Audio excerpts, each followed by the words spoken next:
Are you all seeing the PPT? Yes, Miss. Yes. Yeah.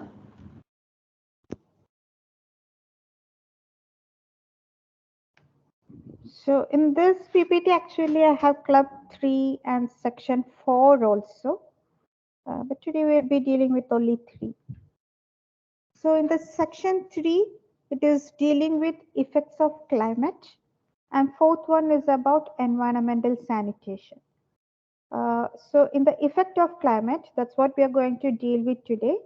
We'll study about the influence of humidity, temperature, pressure, how these variations can result in some diseases or how it can alter our health.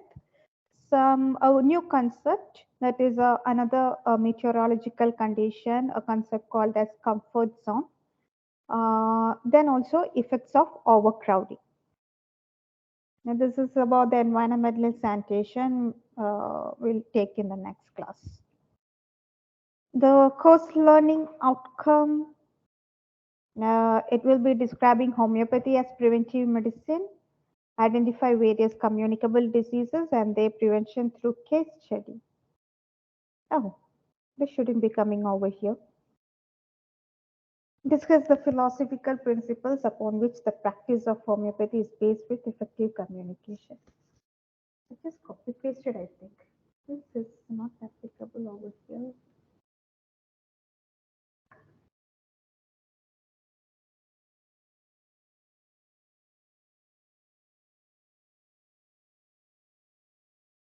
It will come across course. On total course, this should be coming. Objectives is different. So by the end, the student will be conversant about effects of climate on health, environmental sanitation, and how insects are vectors, which will be dealt in section 4 only. As of today, it will be only the effects of climate on health. So effect of climate, we'll start with the term environment. So when we were doing SPM in the previous semesters, we had told that the human body is actually when we consider as a in an ecological manner, we had different concepts. We studied about different concepts of health. So in the ecological concept, it was giving more importance to the environment. So our internal environment is what our body, the individual body, the organ inside the organ system, that is the internal environment. And anything outside, anything surrounding to us, that is the external environment.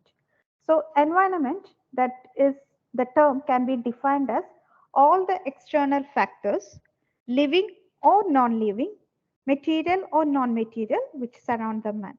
So something that is inside me, the organ system, the blood, the tissues, everything that is on my body and within inside, that will be the internal environment. And anything that is outside surrounding to me, living or non-living, material or immaterial, that will be the external environment.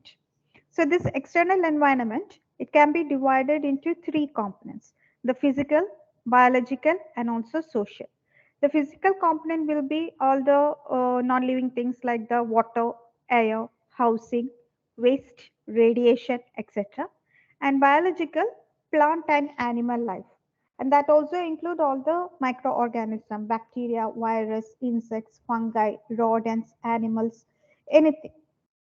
Then the social environment will be the societal influences in which we are living. So our culture, custom, practices, habits, income, occupation, religion, everything becomes a part of the social environment. The key to man's health largely lies in his environment. In fact, much of man's ill health can be traced to adverse environmental factors such as water pollution, soil pollution, air pollution, poor housing condition, presence of animal reservoirs, and insect vectors of diseases, which pose a constant threat to man's health. Actually, that is one of the most important. Internally, yeah, internal disruption that happens, and then we develop diseases. That is also the, but vast majority of diseases that are that human beings acquire, it comes from his external environment.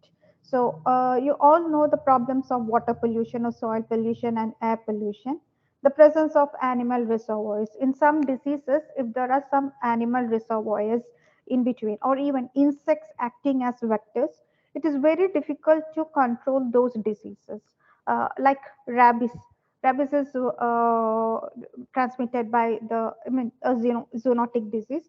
The dogs are biting, and then we are getting. But it is not possible that we kill all the dogs present in throughout the world. So whenever there is a animal which act as a reservoir for some of the bacteria or the virus, then it is very difficult to control that disease. I don't know whether I have mentioned before. Maybe it is coming in one of our coming up topics. When we deal with smallpox, that is the only disease until now which has been eradicated from the world. And one of the most important reason why it has been successful to get eradicated was there was no animal reservoir for that virus. So, and second successful reason was the presence of a very effective vaccine. So these are the two reasons why smallpox was eliminated. And then, yeah, third reason was there was no carrier also. Okay, leave that part. So these were the two reasons mainly: the presence of a vaccine and also the presence of no presence of an animal reservoir. So it was just a direct virus to man infection and man to man the transmission. So if there is an animal reservoir in between any of the disease, we learn that all insects acting as vectors, then it is very difficult to control the disease because in between that animal, the whomever who is acting as the reservoir, we have to destroy them. Then only we can completely eradicate the disease, which is not possible. So majority of our diseases, it can be coming from externally. So, and how this external disease comes? Mostly, it is because of our own activity.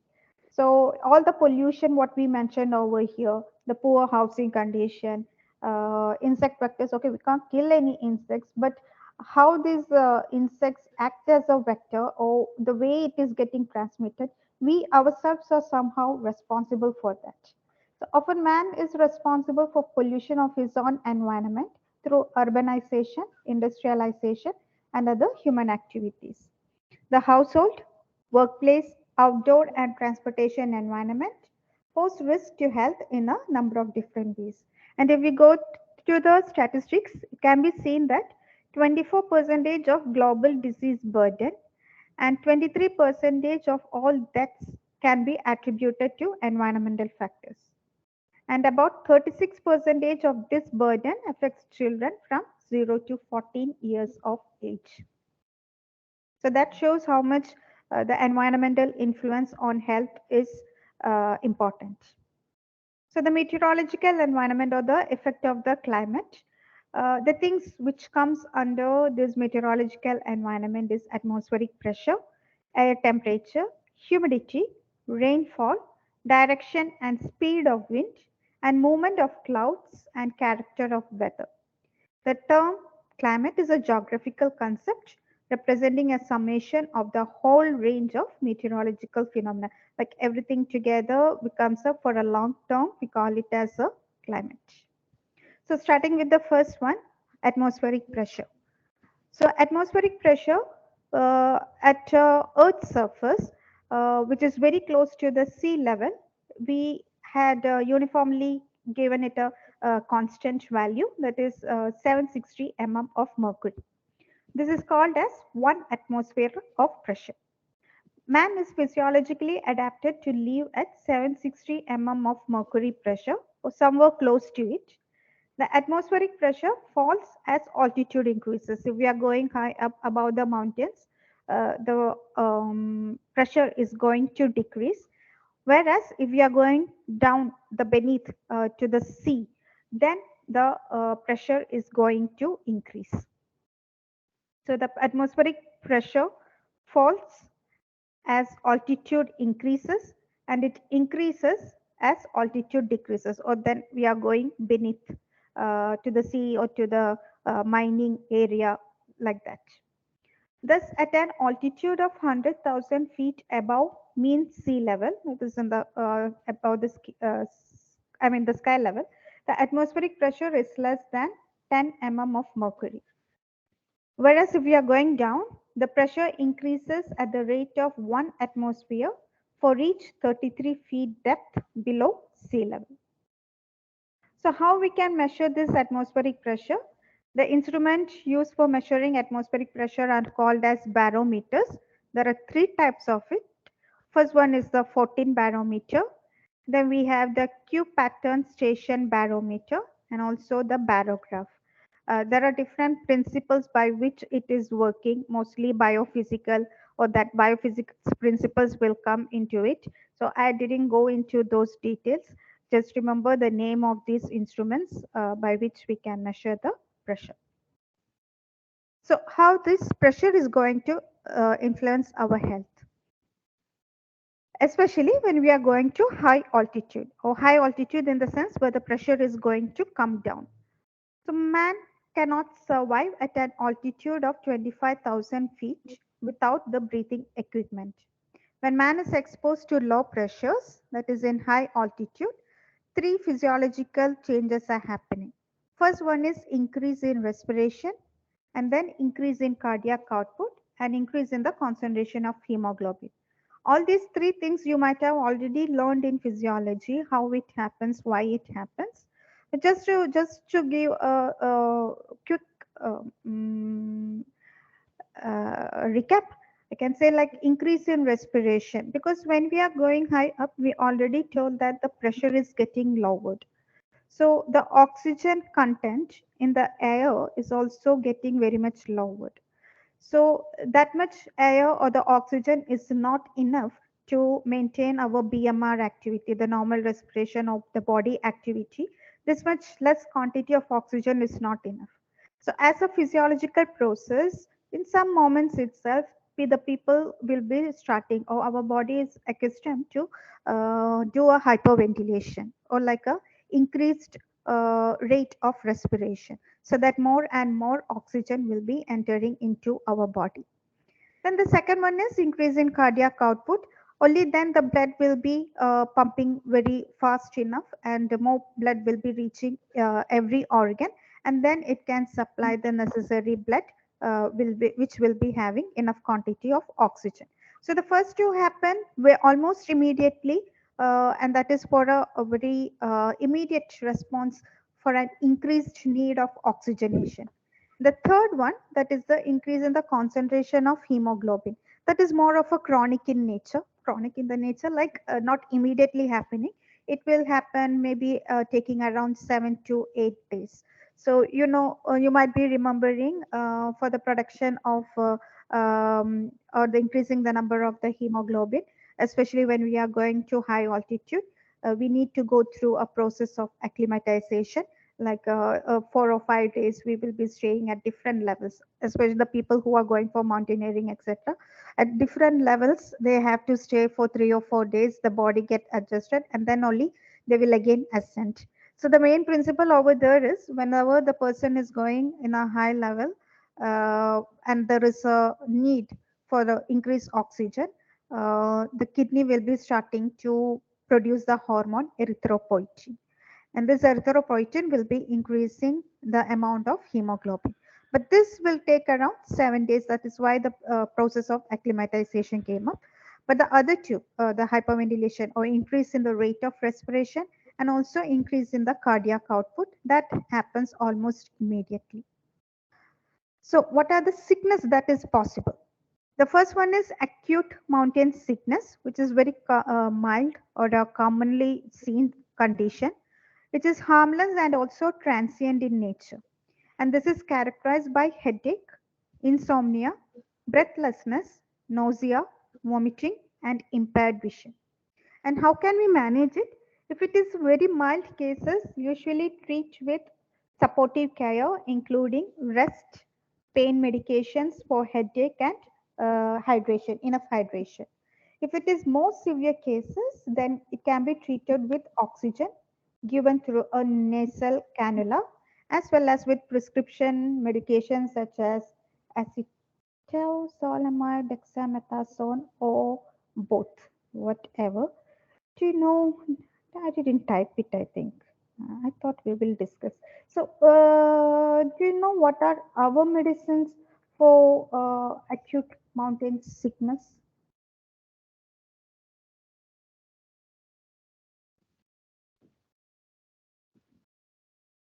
I'm not sure, but I'm hoping the seniors would know. Who replied to this? Farah? Yes, Okay. So the seniors, Farah, she had put the ball in your court. Okay, the seniors say to me, other medicines. There is a specific actually. Can you repeat? The medicines for acute mountain sickness. Is it coca? Yeah, yeah, coca. And maybe I should decrease the size.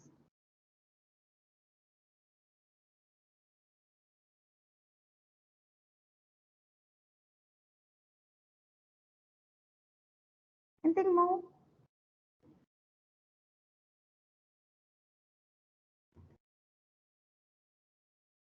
The coca is one of the specific. Then we can go for card. Carbo veg? Yeah, because of the increased oxygenation. Should I wait? Anyone is going to help me? Arsenicum. Yes, arsenicum.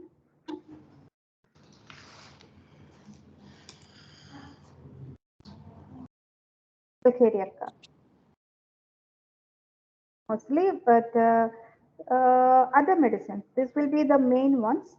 Other medicines, symptomatologically, we can think might be all the medicines because there is headache over here. There can be nausea, vomiting, and also sometimes vertigo. Vertigo should also be there. So symptomatically, we can go for Yeah, I also can. which one? iPad. Ipecacuan, huh? The vomiting, nausea with vertigo. The IPECA. Ipecacuan, huh? Wait. Yeah. Which one? Which one? Ipecacuan, huh? Ipecac. I, I Ipecac. think, yeah, yeah, Oh, okay. Ipecac. Yes. yeah, IPEC. Yeah, because of the vertigo, vomiting, nausea. And also think about Silesia, Pulsatilla, and Cornea.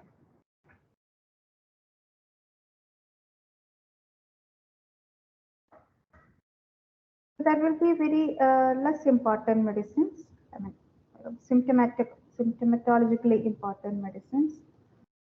Then, yeah, do you know this medicine to increase the hemoglobin content in our body? I mean, we have a lot, but two specifics are there. Aramet? Yes,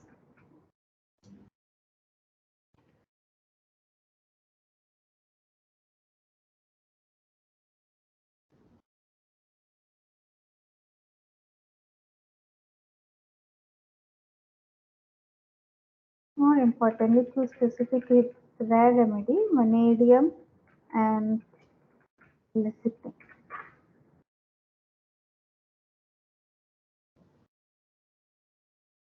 Okay, go back. So this will be our management for those medicines. And coca and arsenicum are actually the specifics carbohydrates for oxygenation.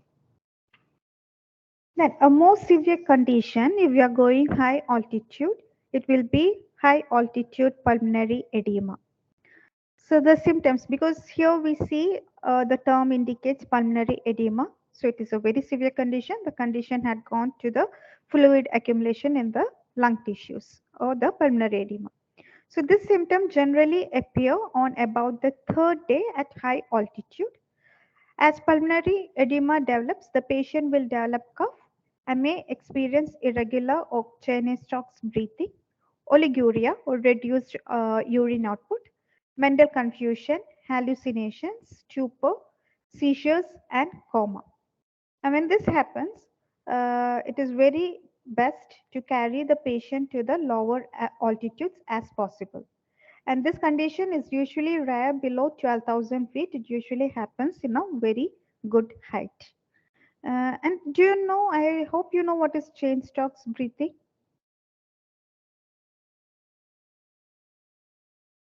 Can someone say me what is chain stocks breathing?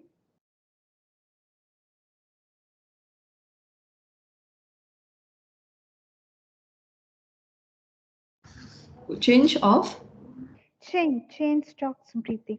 This one. Cheyne, chain stocks breathing. I don't know how do you pronounce it. uh chin chin chin chin. Some rhythmic kind of breathing, not sure. Yeah, it is a Yeah. kind of breathing in which there will be hyperventilation. The person will be initially taking very fast breathing, and then he will go into a very slow breathing, and then there will be no breathing for some time, like a apnea, or sometimes it will be very shallow breathing. So fast breathing, then slow breathing, and then no or temporary apnea or no breathing stage or a very shallow breathing, and that will be like in a wave it will be going. That is called as chain stocks breathing. So that also is seen as in a feature of this high altitude pulmonary edema. And the best thing is bring the patient back to normal altitude. So the next condition, so this is two condition majorly happening when the person is going in high above or where the pressure is lowered. Now what is going to happen if we are moving low altitude, that is going in the deep area depth. So you know usually what happens, there's only one condition, the Caisson's disease or the decompression sickness what we call, that is going to happen and we are going to go deeper. So in the low altitude, the atmospheric pressure increases below sea level. And we saw the rate also, one atmospheric pressure will be increased at every 33 feet. So when man is exposed to high pressure, the gases in the air, namely oxygen, carbon dioxide, and nitrogen, are dissolved in the blood and tissues. Uh, so the person when he is going to the depth under the mine, which is meters below to the earth level, or even to the under the to the sea, actually the pressure is very high over there. And then when he is taking respiration, even the amount of gases that is going inside is actually in a high quantity. Then now when we are taking breath, we are in the normal the sea level. So when we are taking breath, the level of oxygen that is going into our body or any gas that is, it's actually normal to the level. But when he has gone down, like when I told us, when he is going above, oxygen content is reducing, and that is why the person is going into a hyperventilation situation. So when he is going down, the opposite is happening. The oxygen content or any gas that is entering, that also will be in a high volume or a high concentration. So, but mostly the effect will be of oxygen and nitrogen, because when we take the whole composition of the air, mostly it is oxygen and nitrogen. Carbon dioxide is only, in my memory, 0 point something, 0.003%. It's something only carbon dioxide is there in the environment. Mostly it is oxygen and nitrogen. So under the sea, when the person is going, he is also going to take a lot of oxygen and nitrogen. And this oxygen and nitrogen, oxygen is not a big deal because he is either diving or he is swimming or doing some physical activity. So this excess of oxygen that had gone inside his body, it will be utilized for that metabolic activity. Like if he's swimming or diving, obviously he need extra energy, so that will be utilized. But what with that excess of nitrogen that entered into the body? This excess of nitrogen, it will be getting dissolved in the blood and tissues. So these are physiological conditions that might happen if the concentration of certain gases are increasing in our body. So excess concentration of nitrogen, if there is an excess concentration of nitrogen in our body, it leads to a narcotic action or like a somnolence or a sleepy condition the person will go, and there will be loss of mental functions and consciousness. If there is excess of carbon dioxide, that also increases the narcotic action of the nitrogen. So a double effect is going to come up. The third one is excess of oxygen, which lead to convulsions and death. So these are the things that is going to happen, but mostly it won't happen as long as the person is under the sea, because this, as I told, the oxygen will be utilized and carbon dioxide will be comparatively in a very less quantity. But nitrogen is the main villain over here, and that can result in a narcotic condition, altered mental function, consciousness, etc. And this person, as long as he's remaining in the sea, okay, not big a problem. But when he is ascending up, then the problem comes up when he is suddenly coming to the surface. Now to the when that is being compared to the air in the surface level, the nitrogen that is excessively entered in his body and dissolved in the blood and tissues, now that will be coming out, but it won't be coming out that easily because of the difference of the nitrogen quantity that entered in his body and also present outside. So what happens is that that nitrogen which has been dissolved in the blood under pressure, it will be released very fastly, and when it is released it can result in air embolism. And air embolism, there will be some blockage in the blood vessels, and that can result in some kind of symptoms which can even lead into his death actually. So air embolism will be mainly this dissolved nitrogen will be uh, trying to come out and then to respire out, but it is not that easily, so that results in the air embolism. The effect of increased pressure are best observed in persons working in diving belts and compressed air chambers, and that is called as Caisson disease. So this is a Caisson's disease. It's caused by accumulation of nitrogen gas which bubbles in the blood vessel, and then it acts as emboli and precipitate the tissue infarction. Or the blood won't be reaching to the next organ, that result in a uh, what is that infarction, and also leading to the death of that tissue. This phenomena is most frequently encountered in individuals such as deep sea divers who are removed too rapidly from a high pressure environment. Less commonly, the same thing can happen also when the person in the sky or in the high environment is suddenly brought to the surface area. So the entire syndrome has been called as decompression sickness. What will be the symptoms?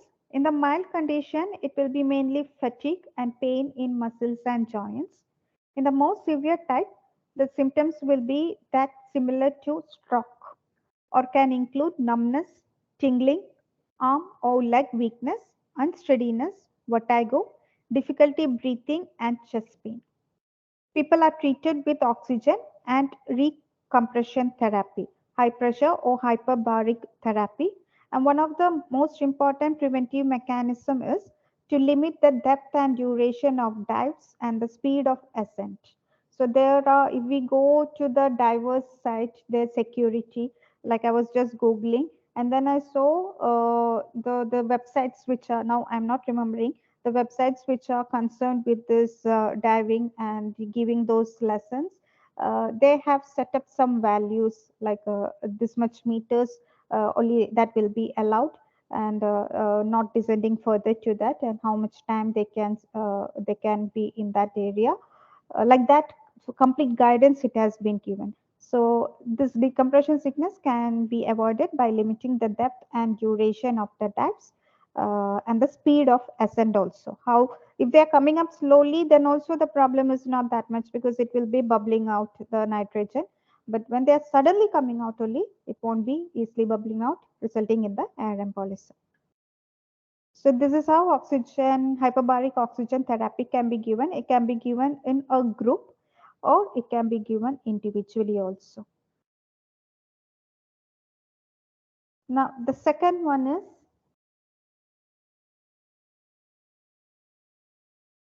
Air temperature. So the air temperature, so we did with the pressure, now we going to the temperature. The temperature of air varies in different parts of the day and also in different seasons. The factors which influence the temperature are latitude of the of that place, altitude, the direction of wind, and proximity to the sea. And measurement, how we can measure the temperature, the main thing is thermometer. But there are two type of thermometer. Mercury thermometers are widely used, but there are also alcohol thermometers. Then other thermometers used are dry bulb thermometer, wet bulb thermometer, maximum thermometer, minimum thermometer, and globes thermometer. So like the thing that we learned in barometer, one second. Like what we learned in barometer, the thermometers also have got their own principles, how it is functioning. All these, the dry bulb, wet bulb, maximum, everything have got their own principles, which is mainly biophysics. So I didn't go into that detail also. We don't need it. Just need to know what are the different types that is available and that used for temperature measurement. So dry and wet bulb thermometer, here a maximum and minimum, they use both alcohol and also mercury for indicating the temperature actually. Then effects of increased temperature. When we are exposed to increased temperature, the most severe condition that can happen is heat stroke. So it is characterized by very high body temperature, which may rise to 110 degree Fahrenheit or 43.3 degrees Celsius. And this usually happens as a result of prolonged exposure to or physical exertion in high temperature. Signs and symptoms, profound disturbances including delirium, convulsions, partial or complete loss of consciousness can happen in heat stroke. And heat stroke, the temperature of the body is going very high, like 43.3 degrees Celsius above. So usually at that high temperature of the body, we expect the skin to be dry, and usually that is what we theoretically study. The skin will be very dry and there won't be any sweat. The body will be dry hot. However, in many of the heat stroke patients, it has been seen that the person will be sweating very profusely. Otherwise, it is we are expecting that the skin will be dry and hot with no sweating or reduced sweating. But many victims of heat stroke perspire profusely. The outcome is often very fatal. Even when patients are brought quickly to medical attention, death ratio to case ratio is 40 percentage or more. So that is fairly very high increased number of people are dying. The treatment consists of rapidly cooling the body in ice water bath till the rectal temperature falls below 102 Fahrenheit or 38.9 degrees Celsius. That's the most severe condition. Then we have slightly, I mean, we will go from the most severe to the mild one. The second one is heat hyperpyrexia. It is arbitrarily defined as a temperature above 106 degree Fahrenheit. So 110 Fahrenheit, that becomes the heat stroke. Heat hyperpyrexia, that is 106 Fahrenheit. This, if not controlled, can proceed to heat stroke. Then we have heat exhaustion. It is milder compared to the other two. And it is primarily caused by the imbalance or inadequate replacement of water and salts lost in perspiration due to thermal stress. So a person is a very long time standing in a very high temperature and he had got dehydrated. There is a water loss and also electrolyte loss, and if he is not getting dehydrated properly, he may go into a stage of heat exhaustion. And over here, it is usually the body temperature 102 degree Fahrenheit. The temperature will be going to 102 degree Fahrenheit. So not this temperature, in what temperature, what condition we call. So if it is 102, it is heat exhaustion. Plus 4, that is 106, we call it as heat hyperpyrexia. Again plus 4, that is 110, that is heat stroke. So this heat exhaustion typically occurs after several days of exposure to high temperature, like the person is continuously working for many days under high temperature, and then he is not adequately rehydrating his body or providing the electrolytes, then he may have this complaints of heat exhaustion. There will be symptoms like dizziness, weakness, fatigue. Treatment is directed towards normalizing fluid and electrolyte balance. Then heat cramps. Heat cramp, as the term indicates, there will be crampy pain or the muscle cramps will be the, but because of working in high temperature for a longer time. Here also the muscle spasm or cramps happen because there is no enough electrolytes. So heat cramps occur in persons who are doing heavy muscular work in high temperature and humidity. There are painful um, and spasmodic contractions of the skeletal muscles. The cause of heat cramps is due to loss of sodium and chlorides in the blood due to the loss of electrolytes. In heat syncope, this is a common ill effect of heat. Heat syncope, the person will be suddenly getting into a dizziness, a mild vertigo, something. And this especially happens if you were in school during your, if you had, I mean, yeah, I think you people have also, in the schools, we will be having the morning assembly. You people had the Yes, morning assembly. Yeah. every So 9 I don't think in Malaysia it will be that problem because usually the morning weather over here is fine. It is actually the afternoon that is killing. But in India, in my school, it was a regular thing. On the days when it is rainy, we don't have to stand outside because there was nothing over roof. But whenever there is no rain, and obviously at 9 o'clock, my school used to start at 9 a.m. So the assembly will be at 9 a.m. and it will go on if the HM is speaking. HM means the principal is giving a speech, then it is going to be 9:45, and until all those 45 minutes we are standing on that sun itself. So most of the time, most of the day, some or the other girl will be falling over there. So that is actually the heat syncope, which we very commonly see. So it is a milder form. The person standing in the sun, he or she becomes pale, his blood pressure falls, and he collapses suddenly. There is practically no rise of body temperature in this condition. The condition results from pooling of blood in lower limbs due to dilatation of the blood vessels. So the person for a very long time they are standing on the sun. The blood vessels, the smaller blood vessels in the feet that will be getting dilated and the blood will be getting pooled over there, and because the venous return or the blood that is returning to the heart is reduced, the cardiac output is reduced, there is less oxygen, and the person will go into dizziness. That is what happening in case of heat syncope. So this is very quite common among soldiers when they are standing for parades in the sun. Treatment is quite simple. The patient should be made to lie in the shade with the head slightly down. Recovery usually comes within 5 to 10 minutes. So that is for the heat conditions whenever our body is exposed to high temperature, the sunstroke, and all these hyperpyrexia, exhaustion, cramps, syncope, etc. Now, regarding the management, uh, yeah, we'll go back. So, what are the medicines? This one you should be knowing quite more number of medicines. is Glornoin one of them? Yes, you are knowing like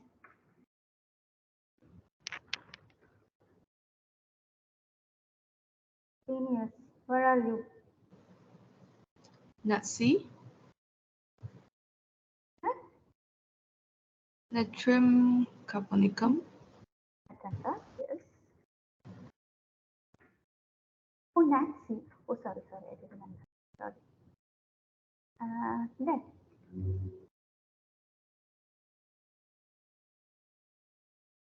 when you said Glonoin, there is another way, same like G with G L. We have another medicine. Not Sorry, Miss, exactly, can you repeat not that? go for that exact specific, and don't just think the specific for the sunstroke, but some other medicines. When we say, like, for you told glonoine, so we have another remedy for the heat complaints or excess of heat, and then related to the symptoms. As like glonoine, it doesn't say that much overheated or something, but it also has got some similar symptoms. GL Bella, belladonna, is belladonna. Well, then we say nat carb, we can say nat mure also.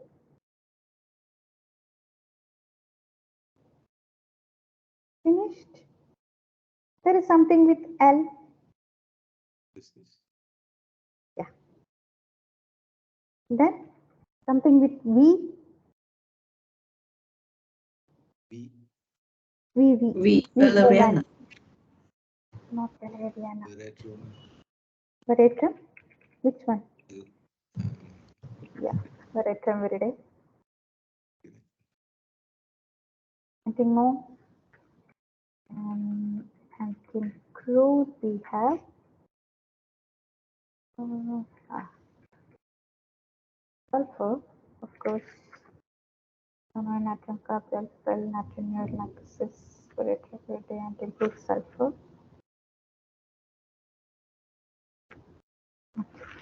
We have done that much. And for sunburn, we have a medicine for sunburn. You know that?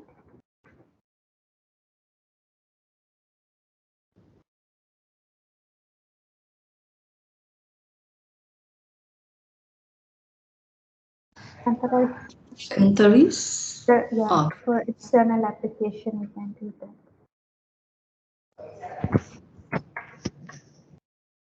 Then the preventive measures, it will be replacement, replacement, give rehydration, no, replacement of water, dehydration, then regulation of work hours, clothing, light, loose, and of light colors, so that the sunlight can be reflected back. The protective devices like goggles, shields, and helmets, and also work environment with proper ventilation or air conditioning. Now, effects of cold stress if we are exposed to low temperatures. So here the cold injury is going to happen, which can be generalized or local.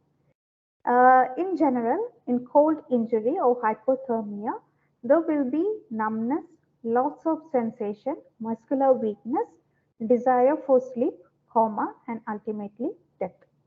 Local cold injury, there are mainly of two types. One is immersion or trench foot, and the second one is frostbite.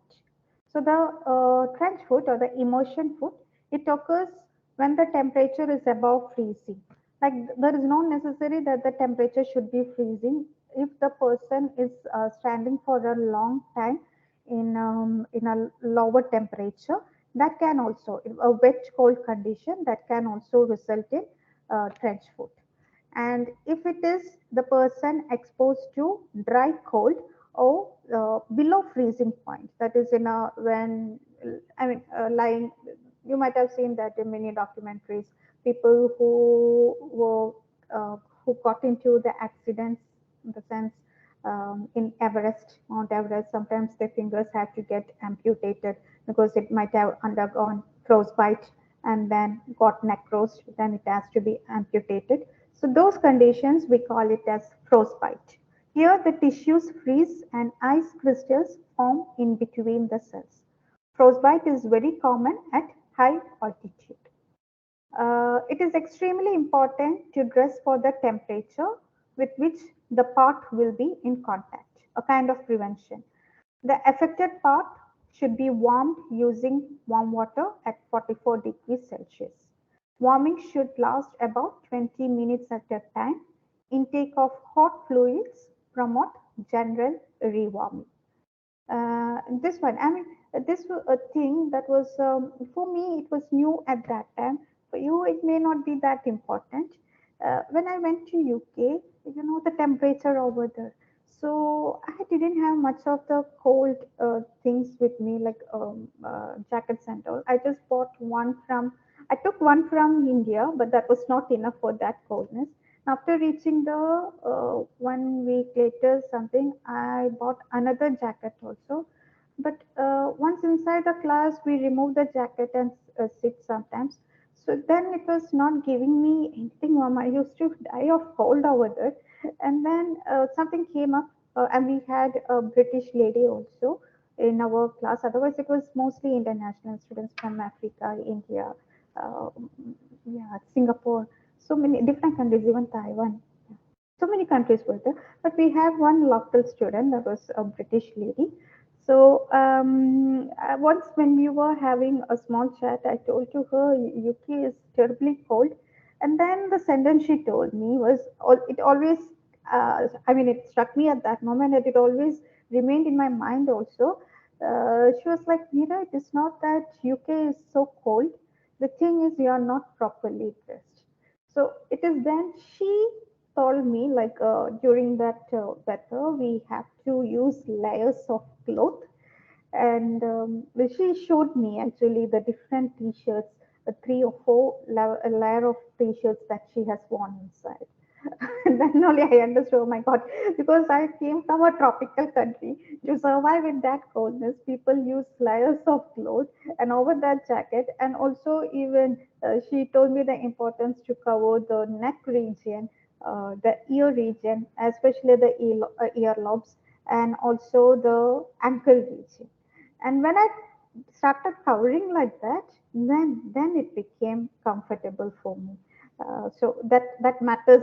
So when this sentence I was writing, it is extremely important to dress for the temperature with which the part will be in contact. We should be knowing, especially the people who goes from tropical countries to extremely cold areas, they should be knowing that pulse points and where and how it has to be covered. So anyway, that is the prevention. I just told something anecdote when I read that sentence. So this is trench foot actually.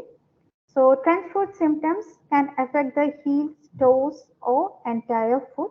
The classical presentation will be cold, swollen, white gray foot that can feel numb, heavy, painful, and prickly. In the early stages, the blood vessels constrict, resulting in lack of oxygen to the tissues. And if it is allowed to progress, the tissue and nerve damages occur. There will be a pins and needle sensation also. Extreme cases, blisters and ulcers develop, skin starts to peel off, and tissue begin to die, resulting in gangrene.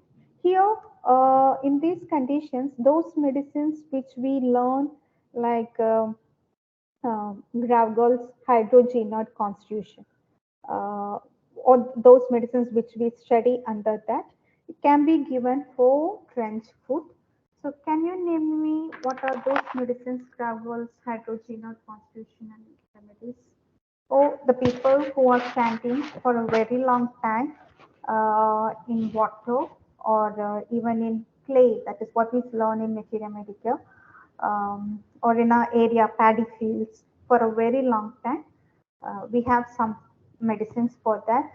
Can you say me? The cold gangrene, is it? The cold gangrene, can I suggest Sika? Sickle. SECALE.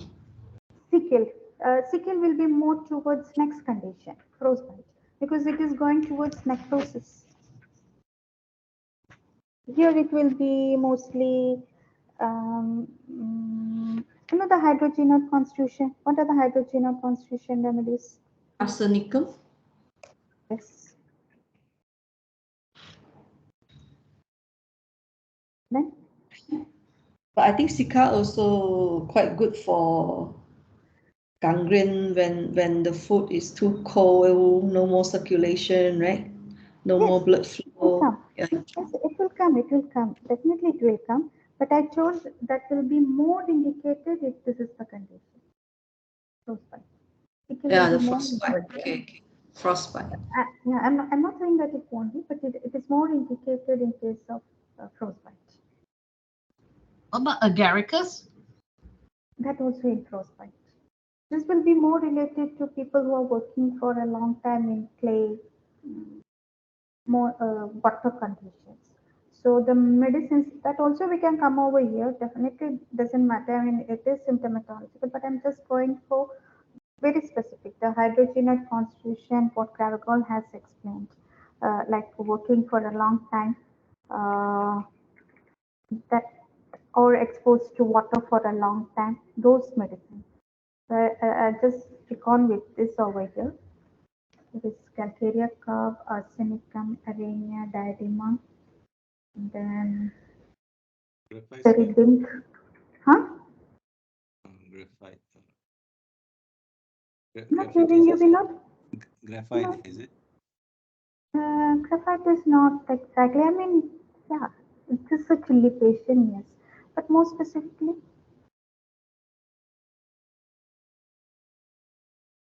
Calcarea carb, arsenicum, arenia, diadema, terebinth.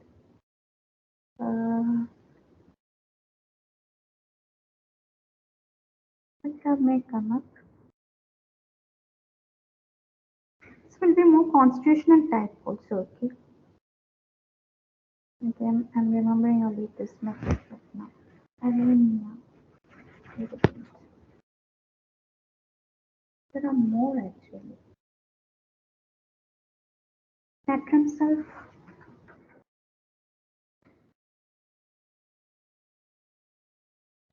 And Tim Tart. And Tim Tart. Antimpathus. I think anti-tut the intensity not so high, right, for this. No, antimpath actually for that constitution, for that exposure. This is not, see this one when you see, don't for this symptoms, I mean the final stage and then the treatment. Actually, the person who is working for a long time, such a weather or in an area like in paddy fields, there will be a lot of water that is until the harvest time or something. So people who are working like that for a long time, they have a chances of developing this trench foot. So this one, what I told is not to treat the condition per se. Even before, when we persons are coming and if it has not developed to this particular condition, but they are having such a job, such a maintaining factor, then these are the constitutional remedies we need to think about that, not specifically for this condition. And this one, the frostbite, here those medicines, what you told, it's a picture actually, I think. Uh,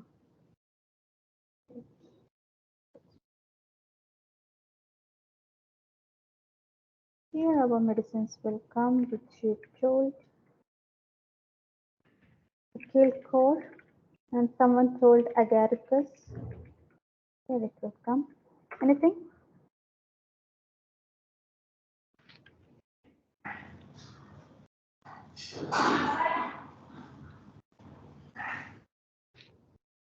Someone has opened their mic, please see me. Abrotanum.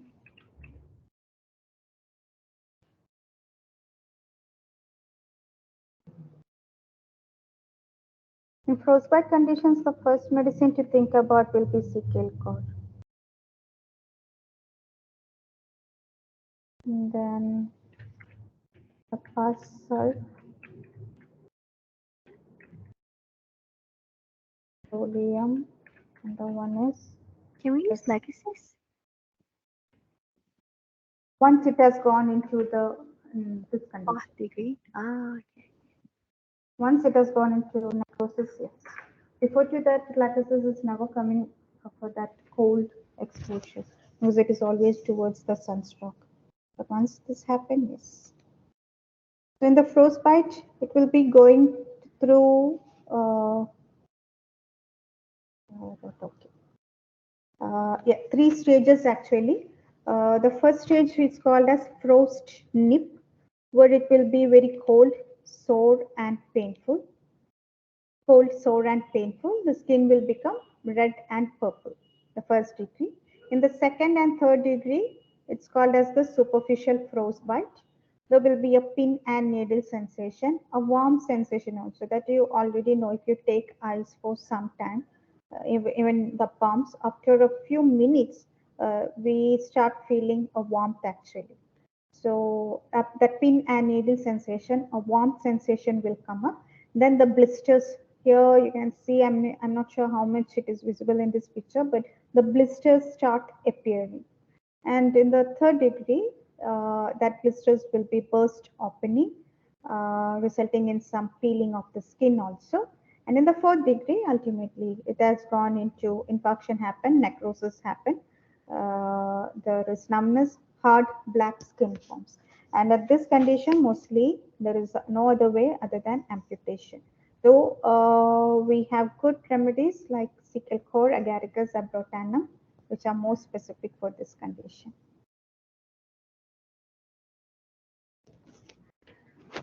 Then about global warming, emission of greenhouse gases into the atmosphere have been increasing ever since the beginning of the industrial revolution.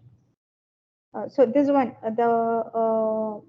temperature, the overall temperature that is being increasing and that is producing many climate changes, many climatic catastrophe.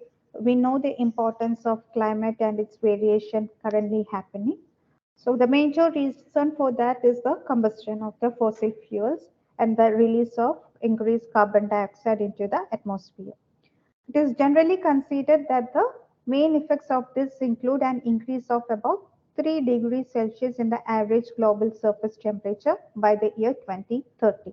But I think it had already happened by now. A rise in the sea level of zero point 0.1 to zero point 0.3 meters by 2050. There can be increase in the occurrence of cyclones, heat waves, and drought. And even now it is happening actually. So a change of this magnitude would affect local, regional, and global ecosystem, the sea level, ocean current, prevailing winds, freshwater supply, agriculture, forest, fisheries, industry, transport, planning, urban planning, demographics, and human health. That is why the Sustainable Development Goals of United Nations, they have given out of the 17 goals, the goal number 13 is about climate and climate actions. Like what are the actions to be taken because of the changes that is happening within the climate. So that is a very big issue we are currently facing, and also it will be going on increasing as the world is getting advanced and more fossil fuels we are going to burn. It is going to increase the problem. And then it won't be a very simple diseases as we told now, like all the things that we told when the temperature is increasing, we term some conditions like heat syncope, heat exhaustion, heat stroke, we term like that. And if it is temperature, cool, cold condition, like frostbite, the immersion foot. And when it is the temperature increase or decrease, the Cason's disease or the decompression sickness, or the acute mountain sickness, it won't be as simple because if the global warming is happening, we saw the different arena that is going to happen. I mean, get affected. The ecosystem will be affected, the forestry life, and also the life under sea that is going to get affected. And then both of this is going to affect the human health in general. And in case some catastrophe is happening, then there are other issues that the uh, people may die during that catastrophe and also the after effects. After to those catastrophe, they can develop some diseases resulting to the mortality, and also sometimes there won't be easy availability of medicines or some treatment or surgery was not able to be done earlier or the time when it was to be done. So all these conditions can results in increased mortality and morbidity or any kind of diseases. So global warming is actually a threat. Then the next condition that is humidity. Humidity or moisture is always present in the atmosphere. The amount of moisture which air can hold depend upon its temperature. So humidity, we have two terms to indicate or express humidity. We have absolute humidity or relative humidity. So in case of absolute humidity, it is the amount of or the weight of water vapor that is present in a unit volume of air. The quantity or the total quantity or the weight of water vapor in unit volume of air, that is absolute. And relative humidity means relative, when we say that term, we are comparing it to some other value also. So that should be a ratio. So what is the ratio over here is the relative humidity is the ratio of the amount of water actually present to the maximum amount of water vapor that is required for saturation. So what is actually now present ratio, or that is to the amount that could be that is required for the complete saturation of that air, that is relative humidity. And mostly when we see this humidity, the expression that is commonly used is relative humidity rather than absolute humidity. Very low relative humidity means a dry condition. It can affect um, the living things inside the home, even including the house plants. So very low RH or the relative humidity causes rapid evaporation of moisture from exposed skin, resulting in cracks, dry flakes, or itch. It also irritates mucous membrane in the nose and throat, causing an itchy throat. Dry nasal passage permit inhaled bacteria to incubate, causing persistent infection. So we have here a lot condition medicines we can think about. The dry condition is happening. So sulfur, um, graphite, petroleum. Uh, then what? Because of the cracks.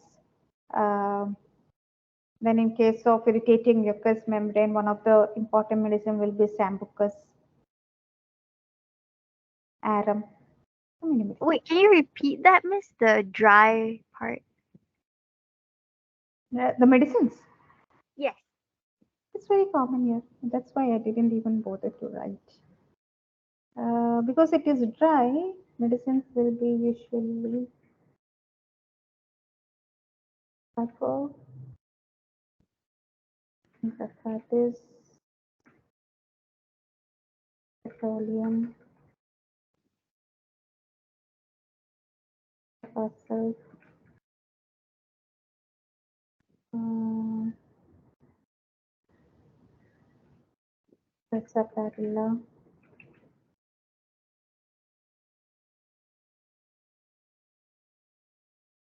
Anything else? Phineas?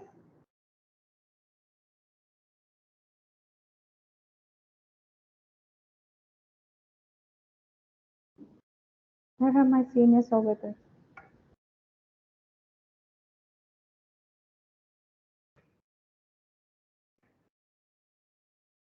Because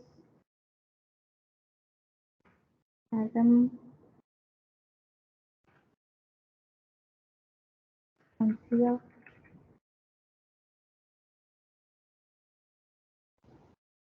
Oh, I'm remembering a little bit. Anything to add? If there is anything to add, just say.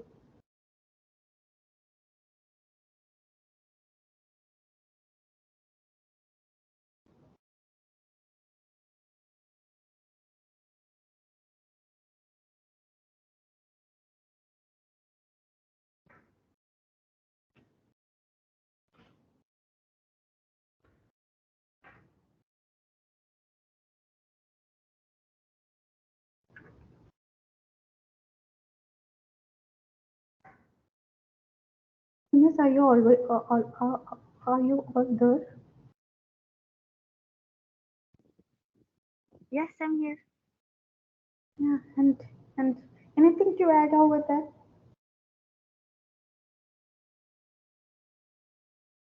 Because this one I did prepare and I'm just saying out of my memory. So in case if you feel some remedy, just make me remember. Then health risk. If it is high humidity can have a number of adverse effects on the human body. It can result in low energy and lethargy. And also if it is high humidity, it can result in hyperthermia. And then we have the symptoms due to hyperthermia, including dehydration, fatigue, muscle cramps, heat exhaustion, fainting, heat stroke, etc. Whatever we saw earlier, whenever there is a high temperature. Then the instruments which are used to measure humidity, we have psychrometer and two types of psychrometer, sling and Assmann psychrometers. Then we have dry and wet bulb hygrometer to measure humidity. Effects of overcrowding, major factor in the disease transmission, such as I mean, overcrowding. It is a major factor in the disease transmission, or for all the diseases like acute respiratory infections, meningitis, majority of viral infections, cholera, scabies, etc. Because this overcrowding, it affects the distribution of airflow. Droplets and contaminated surface will contribute to disease transmission.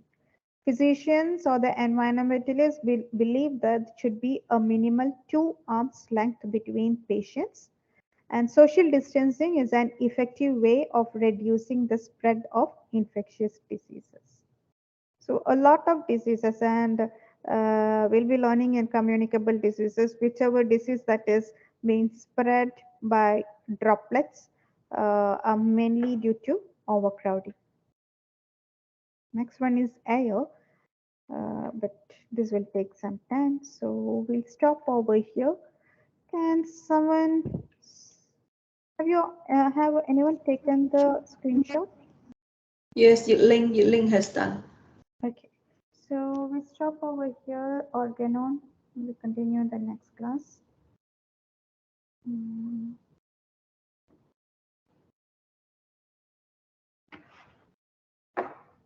We take a 10 minutes break, or we continue go to material editor. Break for 10 minutes.